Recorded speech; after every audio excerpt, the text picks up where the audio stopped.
Hallo und herzlich willkommen zum Auf die Fresse WXW Review podcast in English. Now I've added vitamin R. I'm Ian Hamilton, joined as always by Mike Kilby. And Mike, we're back to talk about a rather odd show from Arctal this past week. But how's it going? Yes, doing very good. There might be a clip from that.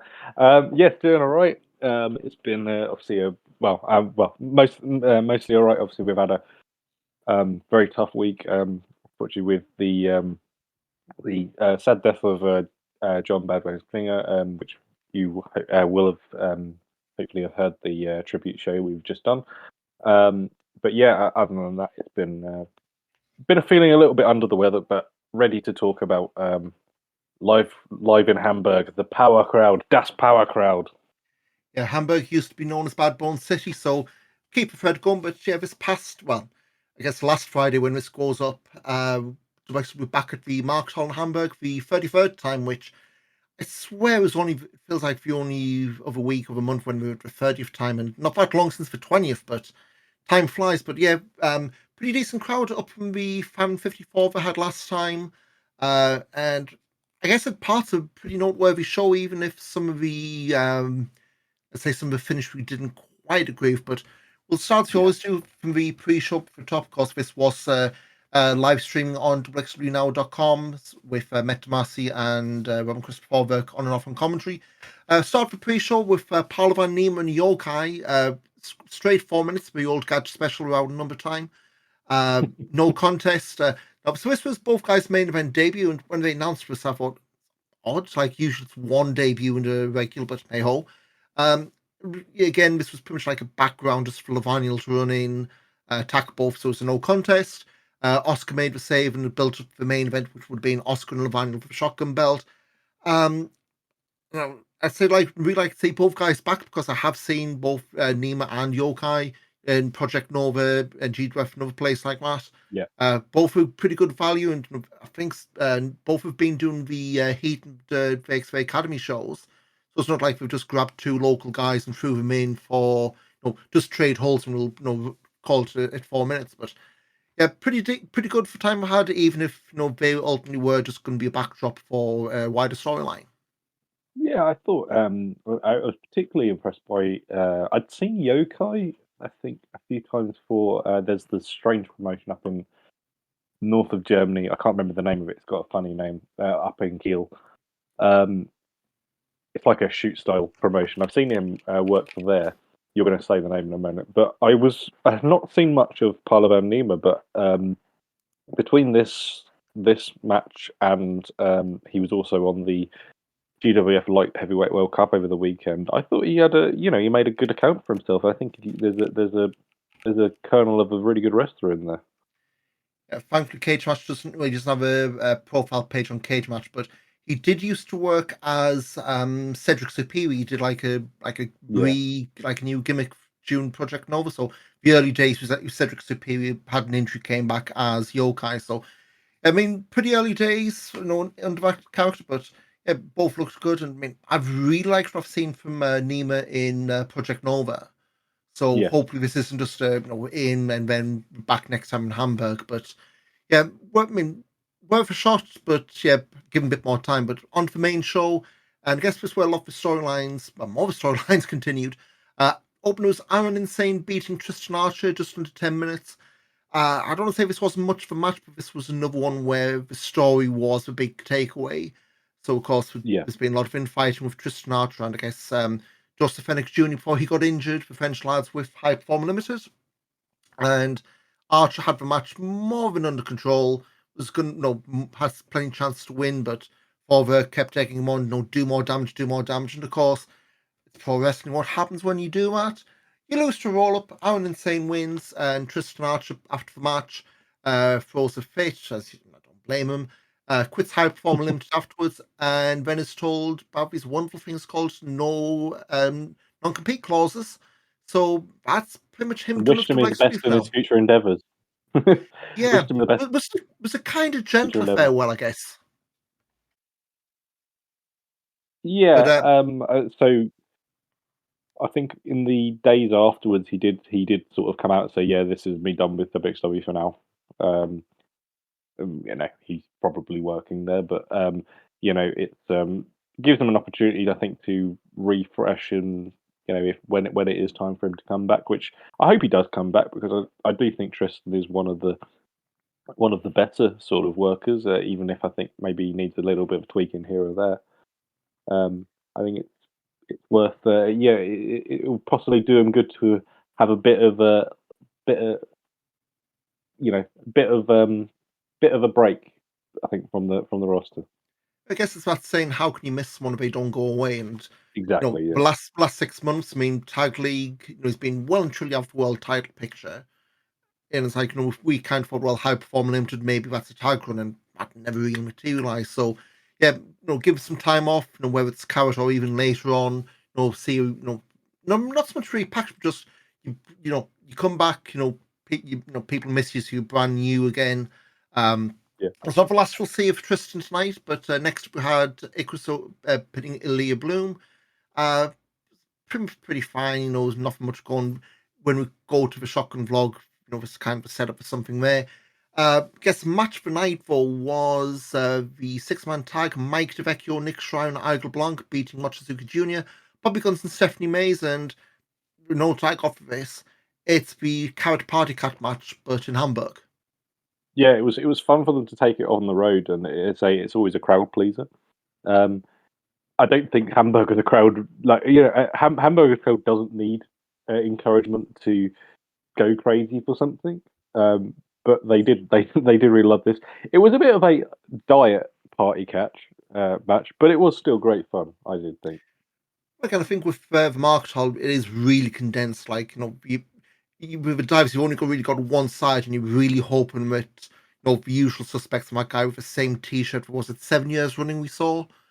Move, get out of the way, and don't. I mean, knows that Chenny ended up being used for ring post at one point, which again, you stand there, you know what you're getting in for. It's not your first rodeo there, but it was probably match of night. And again, my big takeaway was six-man tags rarely suck. This one certainly didn't. Yeah, it was good. It was a good one. Moving on, I guess the big story from our shows was next match. Paige Tahani pinning Robert Dreisker just in the quarter of an hour again, and they made a big deal of this. It was Dreisker's first loss since 16 Carat Gold Final 2022 to Jonathan Gresham, which I guess started the whole, return of descent madness, whatever you want to call it, if it led to Amboss. But yeah, this certainly feels like it was a momentous moment. I mean, was it the last time or one of the last times for Turbine Hall? Chihani had the impromptu title match with Irie when he was champion. Yeah. Came up short there, beat Dreisker here, and spoiler will flash forward to what we've announced for Driver Champions. He's challenged Dreisker to a title match. There are some stipulations which we'll go over a bit later on, but are they going to crown Tahani a Driver Champions? I mean, that's where Dreisker won the belt. Is that the new centerpiece show? I suspect it's entirely possible. I think there's possibly gimmicks on gimmicks possibly coming up, but I think plans may have had to change, which we may go on into very shortly. It would make sense. One thing to take away that it does mean that Peter Tahani is now the WXW Women's Champion because he has beaten Robert Dreisker in a singles match. Yep, well, lineal women's champion. Unless someone's going to go through and debunk, that'll be some random who's. Believe it or not, I did start it. Oh no! I did start it, and I think there's it. I started going through it, and then it started going through like IPW shows, and then it ended up in Chaos. And basically, there's not been a woman hold it. Chaos. Yeah. But a woman hasn't held the title, I think, since like Tony Storm. Basically, oh god! It went straight to an unnamed person, which I'll maybe show you later. We'll speak about that later. Yes, the post match, Amboss imploded a bit more, so Dreisker attacked Tahani. Icarus and Lawrence Roman there on the stage, and I guess it was a clean finish, but maybe some element of distraction there. But they came out to make the save to check on Dreisker because he was knocked out with the Tahani knee, rather. Dreisker made a point of getting in Lawrence Roman's face. He was out with the old Bobby Heenan neck brace. Shoved Lawrence twice, and then let's bygones be bygones. Get the hand out, do the old Amboss, hammer and anvil thing, except he shoves down Roman, stretches from the camel clutch. Babyface locker room empties out to make the save. Roman and Dreissker, Icarus and Dreissker escape from the crowd. Roman's carted to the back as we go to interval, but yeah, they pulled a few triggers here. Roman gets no longer an amboss unless he's a bit of a sucker for punishment. And yeah, now amboss and there were two. Yeah, it's just the two of them now. And I think is Icarus's place in the group fractious. There's been a few times when Icarus has maybe been you could possibly say like the silent conscience of the group. You can see it in his face. Even he when Dreisk was going after Roman, it was very Yeah, conflicted. I'm not gonna yeah, separate. I'll make the save, stop others interfering, but I'm not gonna do it.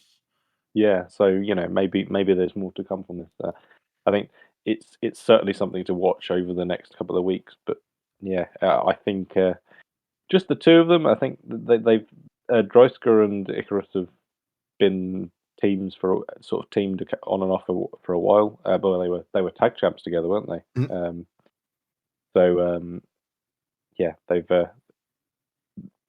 there is just two. Although I've been saying for months that there's possibly going to be a third one coming. So and Just he's for hang two of them, about. they can make it. They try. Yeah, exactly. So had the interval there while Roman's being tended to and all that. Second half starts with Nikita Charisma pinning Anil Marek, and this was a veritable triggers broom of a match. So originally this was Joseph Fennick Jr. against Ahura, because Fennick injured his knee, so he's out fairly long term. Ahura dropped out on the day, so this became Nikita Charisma against Anil Marek. Charisma had his big law book, and I think Forward's tearing pages out of it. Maybe it's about non-compete clause, but we'll see. But again, it's another backdrop match. My money went on a little bit too long for what we were looking to do, but the big point at the end, Tristan Archer came out with the crowd. He stopped Forward using his cane to attack Nikita Charisma. Marek loses in the end, and yeah, Tristan Archer may be gone, but not a good day for High Performer Limited, which has been the case more often than not lately. Yeah, exactly. And I think the no compete clause probably doesn't count if he's. I mean, it definitely doesn't count if he's not if he's not working in the match. I suppose, isn't it? I don't know. Like you said, there's now that we have two. I mean, high performer limit is down to three now. However, there is there's there's trouble in paradise. I think, as they would say there. Anil Marek's not happy. It doesn't seem to be happy to always be losing, and Baby Allison's not happy about Maggot being attacked. So And of course, Fennec on the shelf injured, so yeah, all is not well. yeah, And I have a feeling maybe Tag League, Tag Festival, things blow up where they all started. yeah, This it's was Tag Festival last year when Marek was the first, I guess, official hire, and yeah, almost like um, almost like Watford. They've cycled through, hire after hire after hire, and not lasted long. Maybe the same fate's awaiting High Performer Limited. wow, yeah. Comparing anybody to Watford's, not a good thing to Hiding to nothing, yeah. But them. moving on to a team that has found success, Dennis Kastelnik and Hector Invictus. They retained against KXS Axel Tischer and Fast Time Mudo. That was a title defense I wasn't expecting. Like KXS have been, they've been undefeated since Carrot, and all the signs were pointing to a title change. But Cash and Hector pulled one out again, and yeah, I thought it was a pretty good match. Although I think for me, because I was expecting a title change, it finished caught me by surprise. But yeah, what do you think of this, Mike? I thought this was good. I think it was definitely my match of the evening. Through maybe slightly through things happening in the main event, but I thought it was a good. It was a, it made me it was a very good match. Now, admittedly, I was thinking, oh man, they're going to have to be doing the switch here because I feel that the the momentum is on the side of KXS, but I kind of just love that, Dennis and Hector just, despite everything, always get through. I love that as sort of a through line, and continually just beating better wrestlers every single time. I think that's wonderful. But yeah, I think in general it was really good. I think Dennis getting the clean win over Tisha with the pile driver, I thought Yep. was sort of a wonderful thing. Yeah, I thought that was wonderful. I thought it was very good. Probably the best. I say definitely, without question, the best match of the evening from start to finish. And I'm going to again, put the big asterisk there. yeah. So on the main event, and the choice for main event, can't argue. The way it ended, Yeah. So main event, Oscar challenging Lavaniel for the shotgun title. Both guys' hometowns. All the pieces were there for this to be, a truly big Mark Holland, like, hot and spicy win with tag titles. Yeah.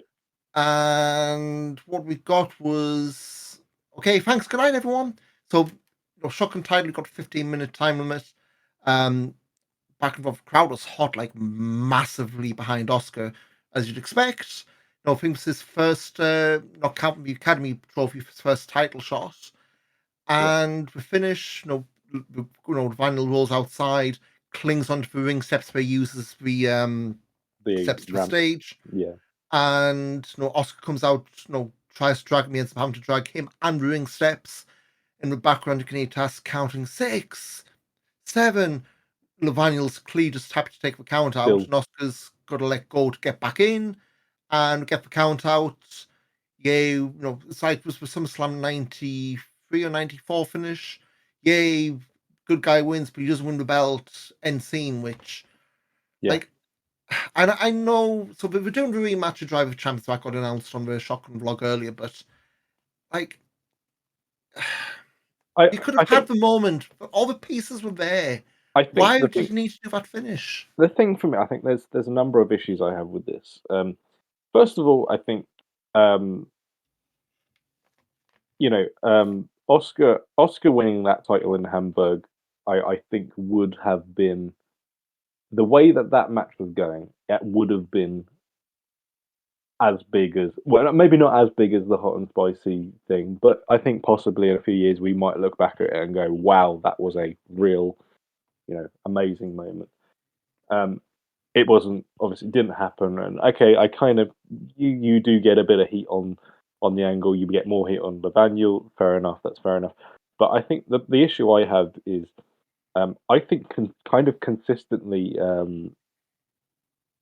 WXW's taken Hamburg for granted, and I think it's perhaps maybe even disrespected Hamburg. I think the last couple of shows I think that have been on Hamburg, the quality is, I'm not going into obviously the whole, the golden generation leaving and the NXT UK thing. That's completely irrelevant, because we've seen shows from WXW which have been top standard, as good as it was, 3 or 4 years ago. It's not been the names; it's been like the mood around it. Yeah, but quality as well to that level.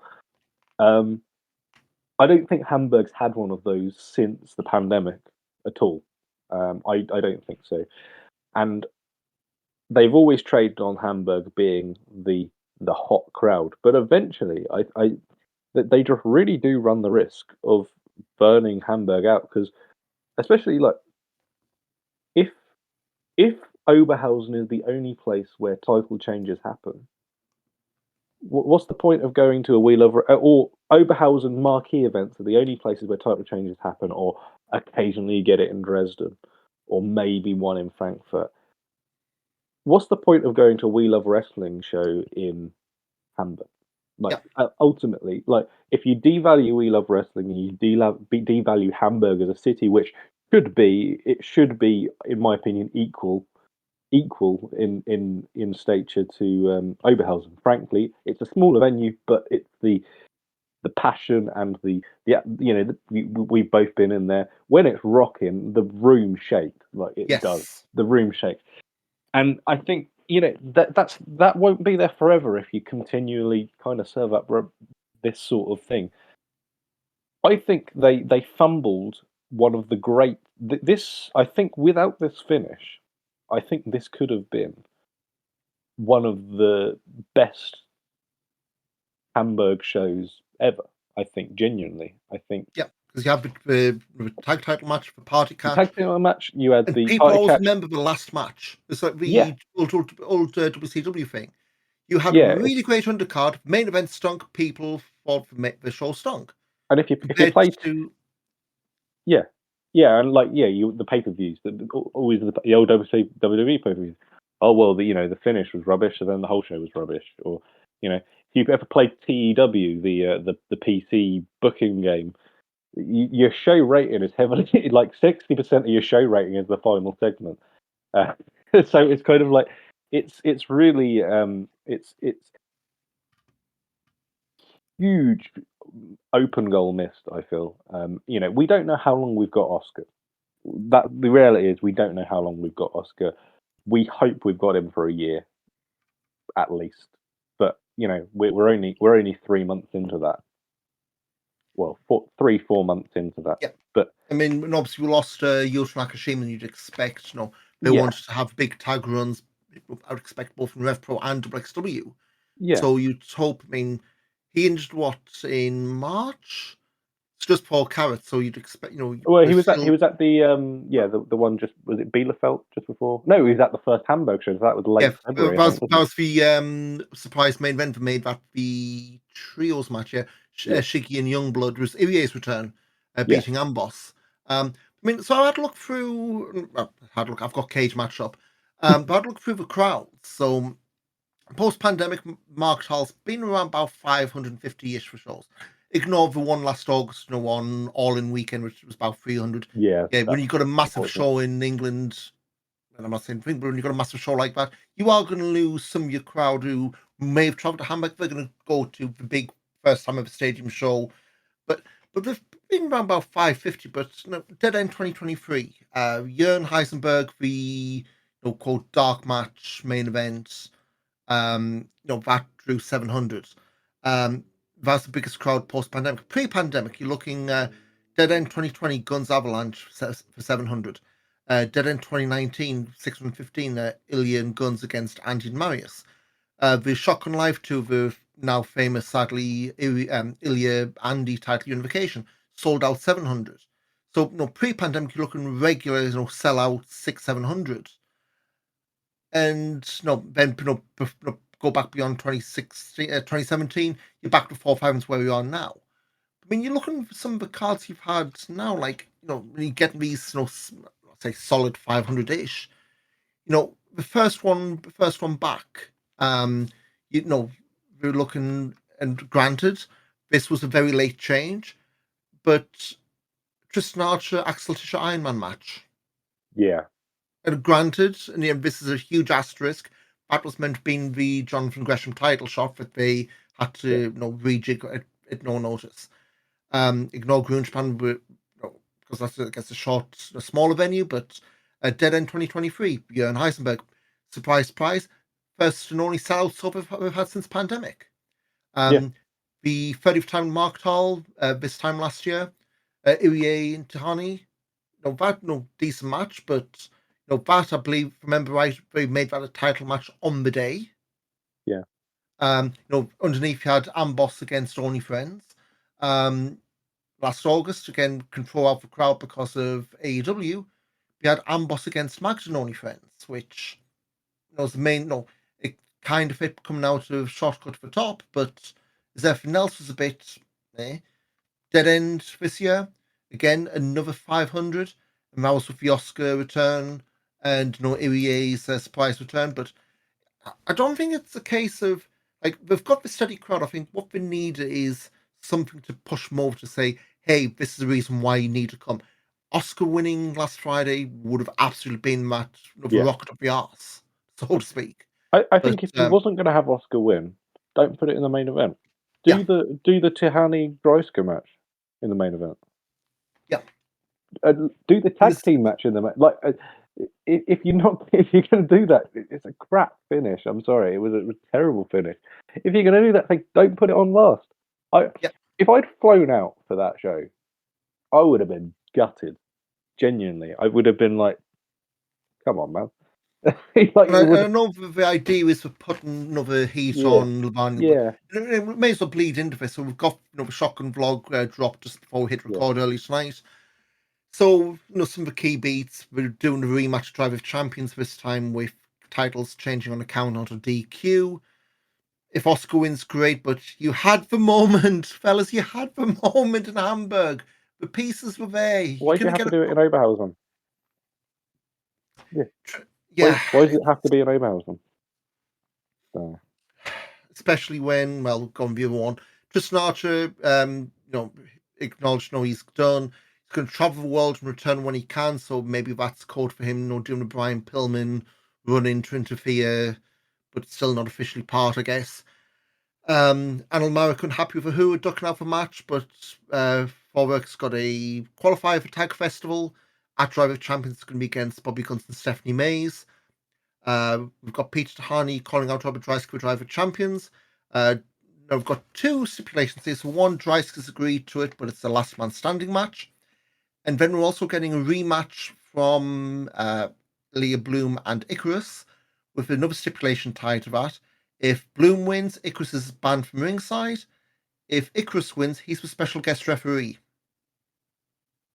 How quick can you count to 10, Mike? well, yeah. The other thing is, why does Icarus or Elia Boone get to decide that for a title match? I just picture Peter Tahani out of frame going, guys, it's my match. Let me Yeah, have my match. yeah. What's it got to do with you? It's like, what's it got to do with them two? Like seriously. But so we'll see where that goes. I mean, I guess if you want to do your fancy booking, is this where Icarus, implodes and Dries gets left a lonely, broken man, and he has time off or what have you. But again, why is Oberhaus getting the big title changes? But KXS wanted rematch for tag titles. Tisha claimed that his win over Dolnig in Leipzig was 1-0, and then Hamburg was 1-1. They got turned down, but we're getting the four ways we'll get onto in a second. Mike DeVecchio is now apparently a regular tag team for next try, except no, he's not for the next show. Igor Blanc wants the European title, and this one would kind of wound me up. So after Drive of Champions, we got the wrestling AEM, the European Championships in Frankfurt in July. European Meisterschaft. I always forget if it's the Europayschaft or yeah. Yeah. We have one show between that now and Frankfurt. What do we know about the tournament?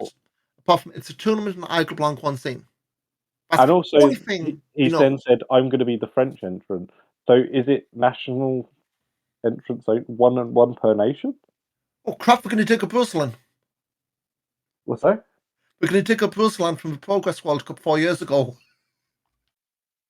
Yeah, they're going to get what was the Russian guy? Ruslan. Yeah, Ruslan yeah.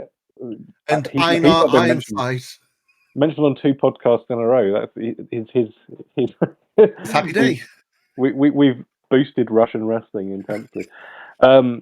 Yeah, yeah. Like so obvious. So the way that goes, it means they're suggesting that they're probably doing a national entry thing. I'm like, okay, cool. Well, that's fair enough. But there's still rumors. Is it a rounds based thing?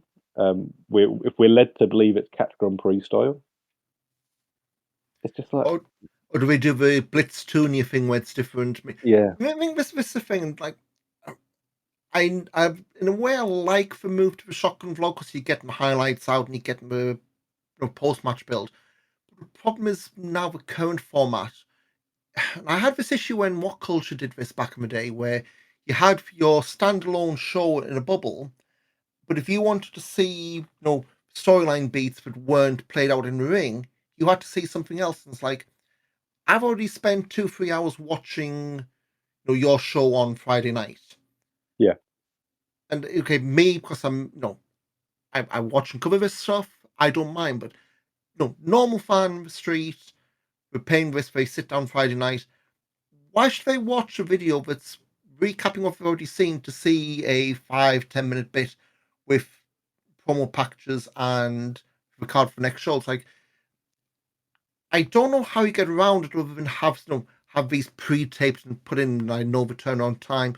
It's the two don't marry up well. You can't unless you have these pre-taped in Leipzig, and a lot of these guys wouldn't be in Leipzig, but the way it's working, where you're having your live show on an island and then 5-6 days later he's the stuff for the next show. It kind of feels cold because we had the show on Friday, and then the following Thursday we're finding out what the Driver Champions card is. Yeah. But you then had those few days was like, well, Tahani could win, but at the same point, if you're just watching these shows live, okay, granted it's different towns, but you're watching this, you're now having to wait another week before you go, this card I want to buy a ticket for. So you have to buy blind. There's another week between you buying this. And this came out Thursday night. You've got a week now between now and Driver Champions. That's a lot of people you're floating voters to both ways. We can hear a lot of the next few weeks over here. Yeah, because you expect to drop plans because you've got the card and it looks good. Why couldn't you have that card announced at the end of Saturday? Well, if and especially if you have a match like Mike, well, we'll go into the card later on, but a match that piqued my interest at least was Mike D versus Jeff Cobb. There's no storyline implications to that. Why not just announce? By the way, Mike D versus Jeff Cobb's at Driver Champions. They haven't publicised that yet as we speak. I don't think on X or Facebook, as far as I'm aware. That hasn't been posted unless it's happened as we're speaking now. No, what they tend to do, they tend to post the vlog on the evening, then it'll be Friday morning for the next day. But yeah, it's another day delay for people who aren't on top of everything. Yeah, that the thing is, not posting it to I don't know, but people might need to book annual leave to go to this show on next weekend maybe, or they might have to book a shift off, and you're getting towards the end of the week before, and you don't know a big match that somebody might genuinely want to pay money to go and watch. I would if it was in London. If that match was in London, I'd go to it wherever. If it's a lot to. It's just, why is it not being publicised better? It doesn't make any sense. There's no storyline implications to that match. It's two bloody great wrestlers going up against it. So what does it matter? Why does that have to be kept behind a paywall? Well, not a paywall, but kept at the end of a video, which at this moment I think probably about 100 people have watched. And this thing, we're not having a goal for the sake of having a goal. We love this thing. Yeah. We want. I'm not saying no one wants better. It's just the way these things are dripping out, and it's. I get you got your formats, you got to stick to them, but like I say, Mike D versus Jeff Cobb, no story. I mean, if a shotgun vlog you had Mike D and Nick Schreier, we were a regular tag team. Well, your next show you've got Nick Schreier in a 4-way, and Mike D in another match. So, you don't need to keep that secret. All you have to say is we've signed this match together. Look at it and go crazy. Could have been a change of plans again, and we touched on a few episodes back. There's been a lot of injuries, been a lot of reshuffles, and maybe that's the way. But it's just stuff like that where you really didn't need to wait till the Thursday night. And granted, at least in some parts of Germany today, when dropped today Thursday, it's a bank holiday. So even then, you've got people who'll be taking a long weekend. So now, maybe Monday. And now it's granted, thankfully this is a Saturday show, Drive of Champions. But then you're really shortening that window for people to make their plans to book the trains now. They've stopped striking. Hotel if they need. And it's just maddening. I know people have the same criticism of Rev Pro. A lot of their shows they'll not announce the full card until days before. It's why unless you are genuinely and I know in some cases, and I've been told in one very recent case, was a booking made the day before, day or two before the show. It's why? It's why? Unless I don't say it's badly organized, but unless it's that last minute plans change, people drop out. That should be the exception, not the norm. But yeah. So again, Driver Champions this Saturday will pop back probably about a week and a bit's time once the shotgun vlog, because from there we've got we've got a big 7-week gap, so we would spitball maybe some highlights from directly gone by. I want to say must-see matches for somebody else's gimmick, but stuff like that because it's going to be a long break during the Euros. Yeah, I think this is probably another wider issue. I think me and you have sort of discussed, and you look at, I think between here and Tagfest, we have 4 shows. So we have Driver Champions, um, uh, Europa, European Championship thing in Frankfurt. You have Shortcut to the Top, and you have Bielefeld, and then it's Tagfest weekend. And it's like there's 4 shows. I mean, like RevPro's got 4 shows in June. Yep. And it's like, I think there's so much on this kind of going back to Hamburg. There's so much on this show which, if if you could have spread this out over if we were going to, and I think we did suspect that this possibly the European Championship, the football European Championship has played a part in this. That's entirely fair, but if we look at like previous years where the schedule has been heavier, you could have dripped some of these things over these shows. Yeah. And not even say have the old shotgun days, but like the Tristan Archer thing. You could have had him quit, and you can't quit, you're fired, and you can't work anywhere else. That's him done for one show, then come back for the next show for running. Yeah. But in the end, he was back 90 minutes, 2 hours later. Yeah, exactly. Which it is what it is. For me, it's because of the formatting, it's because of the scheduling they've got. Let's not sound like a broken record. Yeah. And so we've got a few news bits before we wrap up. So Jacob Crane still plugging away in Big Japan. I think it's coming back to you next month or two. He finally got his first win over there May 12th, tagging with former WXW Unified World Champion Daisuke Sekimoto, of all people, to beat the team of Kota Sekifune and Matsue Deluxe. Not sure he had Daisuke's massive burger afterwards, but have you been following Jacob's Instagram? Because there's been a lot of Subway stuff, and there was one day, again, my Japanese is non-existent, but the way auto translate came out as Panda Barbecue, I think it was, something like that, or some play on words, but definitely worth a follow, even if a lot of his matches aren't not being seen on this side of the world. Of course, we mentioned Tristan Archer, was in Big Japan last year. He's finished up. The no compete clause being the storyline write-off, but that's been like I guess a 4-year run if you want to count the match we did in there. So he quote debuted 2014, but this run started in 2020. That Fight for Power show with APC match got cut out because he got injured against Cody Hall. So it would have been the pandemic stuff. Short to the top of 2020, lost to Bobby Guns in his re-debut title match. Did well in Catch Grand Prix, finished second in his block. Ended up winning the title in Carrot 2022. First Carrot back for everyone, beating Axel Tischer, Jörn Sims-Levaniel in a 4-way. Traded the belt with Jörn. Won it back, kept back till the end of 2022 when he lost to Levaniel, and that they got painted into a corner. What the hell do we do? Crap, Levaniel's got the belt run. 2023 was a bit barren, then Hyperform Limited, and yeah, that's, as we mentioned earlier, that's where we end up now. Tristan Archer done with WXW for now, because as we know in wrestling, retirements and farewells are never forever. Injury bug continues by WXW. Of course, last episode we mentioned about Norman House and Joseph Fenech Jr. Lawrence Strowman, I guess, officially sidelined, or they put him on the injury list with the head and neck injuries from Dresden. So that explains the Bobby Heenan neck brace we talked about. Broken Rules has come back to Hamburg November 23rd for Marktal. It's the first time Hamburg's had that since 2015.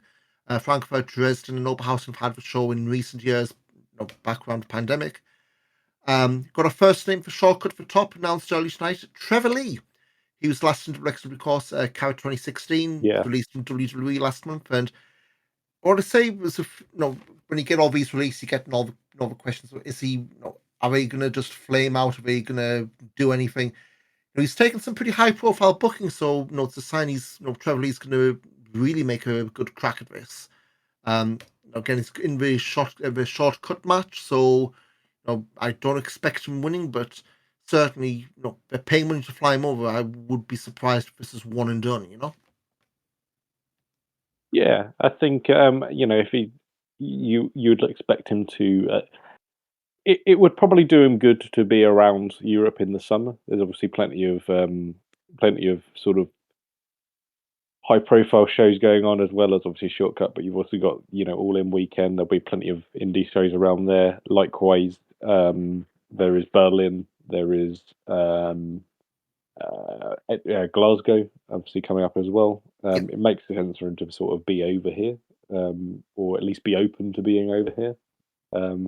Yeah, I think he's not somebody I'll be honest, I'm not a not saying not a huge fan. It's not somebody who I've seen tons and tons of. So it will be interesting to see him on this Yes. show at least, and give him one of the give him an Igla Blanc, give him a Mike D. I think it could have a good old half decent match there. Yep. A couple of announcements got for Tag Fest in the last few weeks, so tickets are on sale now for individual shows. Mad Dog Connolly, he of the big chain dog collar match at Action Steen show with Damos over WrestleMania weekend. He's been booked for Extreme Wrestling Party, and Femme Fatale's got the first two names announced. Baby Allison and current GWF Women's Champion, not that you know, Jessie J's been announced.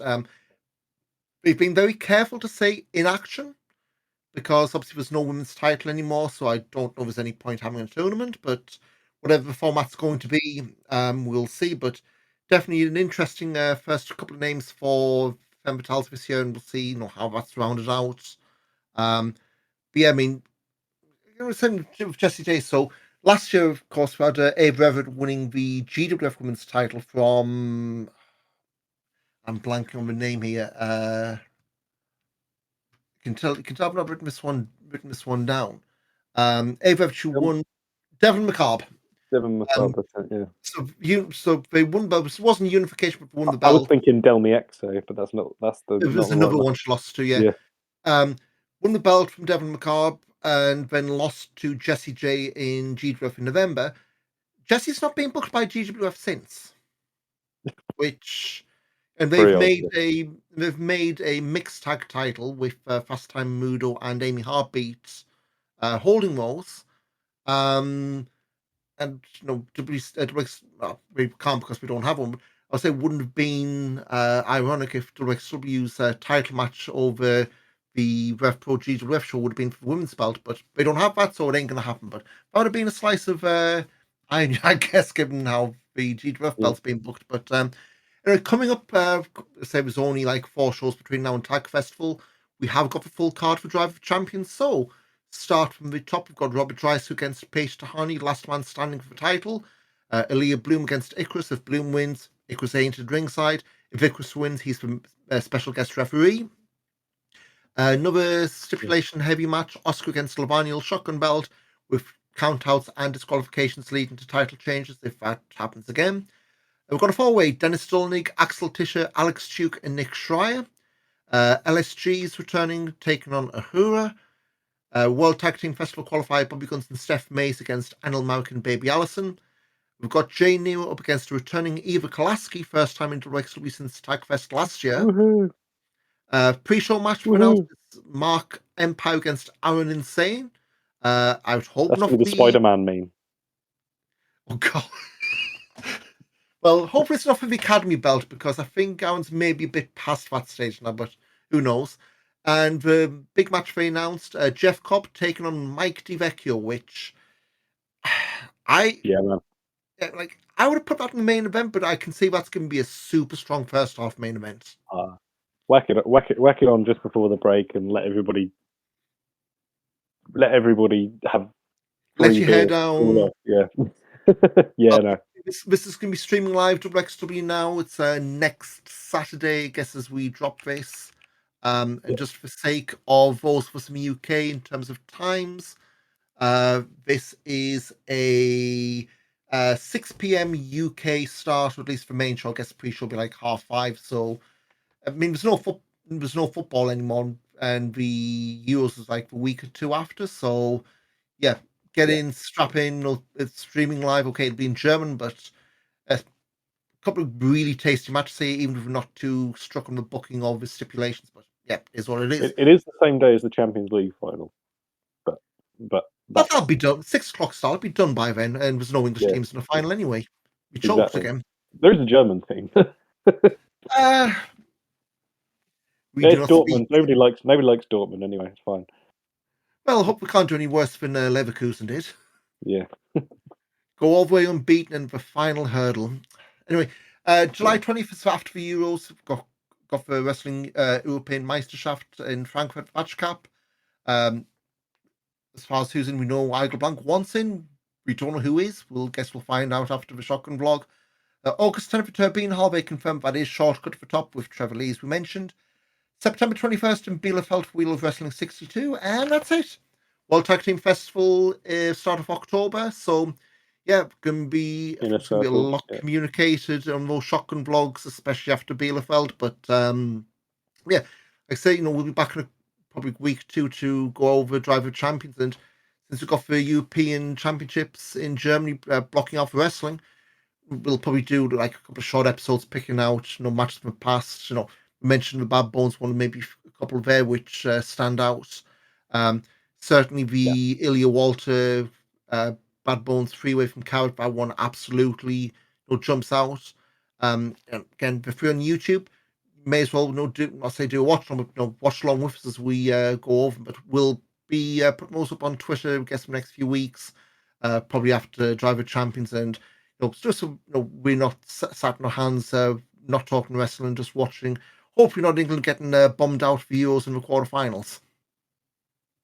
Well, and the quarterfinals will be the day before the general election. So as we could have gone full Rishi. Could have gone full Rishi. Yeah, could have gone full Rishi Sunak and say, "Oh, well, are you looking forward to the football in this summer Wales?" No, we didn't qualify. Like that first 24 hours has been nothing but sideshow Bob stepping on rakes. And I'm not shedding a single tear for him, but yeah. So anyway, register never vote, kids. Yeah. Don't forget to vote, kids. If you're eligible, get your vote, and it's pretty sure it will matter this time because I know the poll's saying one thing, but we've all seen, especially 6 or 8 years ago now, polls not the best thing to rely on. You'll see them go one way, and then one haunts us to this day. The only poll you can rely on is the perfect man, Jacob Crane. Hey, we're going way I thought you would. Anyway, there we go. That'll do for another episode. Again, if you haven't already, like and subscribe on YouTube, subscribe to the podcast app, etc., etc. We'll be back in a couple of weeks for a look at Driver Champions. And have a good one. We'll see you in a few weeks. Cheers, everyone. Cheers. I'm Ian Hamilton, as always, joined by Melk. Melk?